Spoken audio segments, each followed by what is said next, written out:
Salut à toutes et à tous, c'est Volcanox. Aujourd'hui on continue la série de vidéos sur la Coupe du Monde 2018. Donc après les huitièmes de finale, dans cette vidéo nous parlerons donc des quarts de finale. Et on va commencer avec le premier quart de finale de cette Coupe du Monde 2018 qui oppose l'équipe de France à l'équipe d'Uruguay.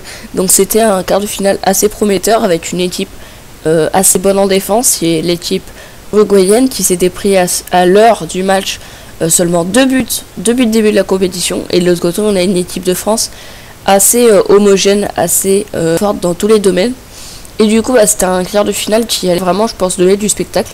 Donc on va commencer avec le résumé. Alors pendant 40 minutes il n'y a pas eu grand chose, voilà, il y a eu quelques actions par-ci par-là, mais du coup le premier but c'est bien évidemment pour la France. C'est Raphaël Varane qui ouvre le score à la 40e minute sur un corner de Antoine Griezmann, si je me trompe pas. Du coup un très beau corner, très bien tiré, et la tête est encore plus belle parce qu'il arrive à très bien la placer au ras du poteau et le gardien uruguayen ne peut rien faire. C'est donc un très beau premier but de Raphaël Varane qui marque son premier but dans cette Coupe du Monde et qui marque aussi le premier but de ce match contre l'Uruguay. Ensuite on va continuer cette fois-ci non pas avec un but mais avec une action. Alors quelques minutes après le but de Varane, et bien les Uruguayens sur un coup franc vont la remettre dans la surface. Un Uruguayen, je sais plus du tout qui c'est, va faire une tête et Lloris va faire un arrêt magistral. Je crois que c'est l'arrêt le plus beau de la Coupe du Monde. En tout cas, c'est un des plus beaux, ça c'est sûr. Mais vraiment, l'arrêt est magnifique. Je vous mets une petite image comme d'habitude. Voilà, il évite l'égalisation uruguayenne. Donc c'est vraiment un arrêt magnifique. Et on va passer à la dernière action de ce match, que je vais présenter évidemment. Cette fois-ci c'est un but, mais c'est aussi une énorme bêtise du gardien uruguayen. C'est un tir d'Antoine Griezmann à la 61e minute, qui est assez loin, franchement assez loin du but. Sauf que le gardien, je sais pas ce qu'il fait. Il met ses mains dans un sens, je sais pas comment il fait. Et du coup la balle, il l'arrête pas. Et en fait, elle tape dans ses gants. Et elle fait un petit rebond juste derrière. Et elle continue dans le but. Donc là c'est une grosse bêtise du gardien. Franchement il a été assez mauvais sur ce coup là. Il a fait n'importe quoi. Mais du coup ça fait quand même du 2-0 pour l'équipe de France. Et au final ça se terminera sur ce score de 2-0 pour l'équipe de France. Donc c'était en effet un très beau match. Même si on a été un petit peu déçu de l'équipe uruguayenne. Mais bon, on va leur pardonner parce qu'ils n'avaient quand même pas leur star qui était Edinson Cavani. Mais du coup ça se termine sur un très beau 2-0 pour l'équipe de France. On va poursuivre avec le prochain quart de finale de cette Coupe du Monde qui était, je pense, le quart le plus beau sur le papier, parce qu'il opposait une équipe belge qui a fait un très bon début de Coupe du Monde, de très belles phases de poule, un huitième pas fou mais quand même pas dégueu. Et de l'autre côté il y avait une équipe brésilienne qui a pas fait un début de Coupe du Monde vraiment très beau. Mais c'est le Brésil, quoi, c'est l'équipe qui a le plus de Coupe du Monde à son actif, le plus d'étoiles sur son maillot. Donc c'est quand même une très grosse équipe. Donc du coup, c'est un très beau quart. Et je vais résumer ce match qui était donc, déjà sur l'affiche c'était très beau. Et je trouve que le match, lui aussi il était très beau. Donc du coup on va commencer avec la première action qui est un but pour la Belgique. C'est un but assez malheureux pour le Brésil parce que c'est un but pour la Belgique, mais c'est un Brésilien qui a marqué ce but. Donc je pense que vous avez compris, c'est bel et bien un but contre son camp. C'est à la 13e minute, Fernandinho qui, sur un centre belge, dévie le ballon avec son bras. Déjà avec son bras, c'est quand même fort. Il dévie avec son bras le ballon dans ses propres cages, donc le gardien brésilien ne peut rien faire. Et ça fait donc 1-0 pour la Belgique au bout de la 15e minute de jeu. On va continuer le deuxième but. Il est pas très loin dans le match.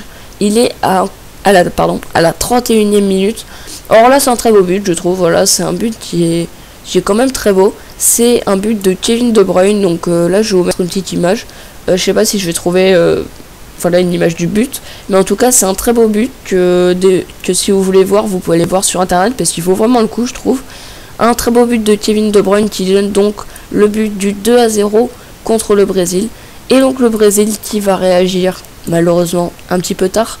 C'est Renato Augusto à la 76e minute qui, sur un centre de Neymar, va mettre une tête et marquer dans le but de Thibaut Courtois. Thibaut Courtois ne peut rien faire. Du coup ça fait 2-1 à la 76e minute. Mais bon, c'est un petit peu tard. La Belgique qui, du coup, après ça, va se mettre à 10 en défense et le Brésil va pas pouvoir passer, quoi. Du coup, c'était un petit peu tard pour le Brésil. Mais du coup, la Belgique s'impose sur le score de 2-1 contre le Brésil. C'était un très beau match et la Belgique a fait très fort contre une équipe brésilienne qui partait, vraiment, je pense, qui partait favorite. On a terminé avec pour moi les deux plus beaux quarts qui étaient les deux quarts avec les plus grosses équipes dedans. Maintenant, du coup, je pense que je vais passer peut-être un petit peu plus vite sur ces deux quarts qui vont suivre, parce que je les ai trouvés pas non plus horribles, hein, mais je les ai pas trouvés fous. Donc alors, ce que je vais vous parler, du coup, c'est le seul quart que je n'ai pas vu. Voilà, j'ai pas eu l'occasion de le voir. Donc du coup, ça va être un petit peu rapide parce que je vais juste lire les buts et les buteurs de chaque équipe. Mais du coup, je n'ai pas vu le match, donc je pourrais pas vraiment commenter sur si le match était beau, etc. Donc du coup, on va commencer à la 30e minute. Harry Maguire qui va marquer un but pour l'Angleterre. Et Dele Alli à la 58e qui va faire le ballon du break pour l'équipe anglaise. Et donc qui va donner le 2-0 pour cette équipe d'Angleterre. Et la Suède qui va pas réagir, voilà, ils vont rien pouvoir faire. Donc je sais pas si l'Angleterre a fait que défendre ou si la Suède a été mauvaise. Mais du coup voilà, ça finit sur un score de 2-0 pour l'Angleterre qui se qualifie donc pour les demi-finales. On va terminer avec le dernier quart de finale. C'était pour moi le quart de finale avec le plus de buts et surtout le plus de suspense. Parce que du coup je vais vous résumer ce match, puis il était vraiment... Alors l'affiche était pas non plus... elle faisait pas rêver, voilà, Russie contre la Croatie. Mais on va voir que le match était quand même plein de suspense. Et c'est ce qu'on veut voir dans des matchs de Coupe du Monde. En tout cas moi c'est ce que je veux voir. Du coup on va commencer avec le premier but qui était pour l'équipe russe. Donc déjà c'est étonnant parce que cette équipe russe, on s'attendait pas à la voir arriver juste ici, en éliminant l'Espagne déjà. Du coup c'est quand même eux qui mettent le premier but de ce match. C'est Tcherichev qui marque à la 31e minute un petit but, voilà, un petit but sympa qui était quand même assez beau, je trouve. Je pense que c'était le but du match, il était vraiment pas mal. Et les Croates qui mettent pas beaucoup de temps, comme d'habitude, hein, les Croates ils mettent jamais beaucoup de temps pour répliquer quand ils se prennent un but. Du coup Kramaric qui, 7 minutes après le premier but des Russes, donc à la 39e minute, va marquer la balle du 1-1. Donc c'est un petit but de la tête qui va tromper le gardien russe Akinfev. Et du coup à la mi-temps, ça fait un score de parité de 1 but partout. Ensuite, toute la deuxième mi-temps, ça a été un petit peu monotone, voilà, ça n'a pas été excellent, parce qu'il n'y a eu aucun but, il n'y a pas eu beaucoup d'actions.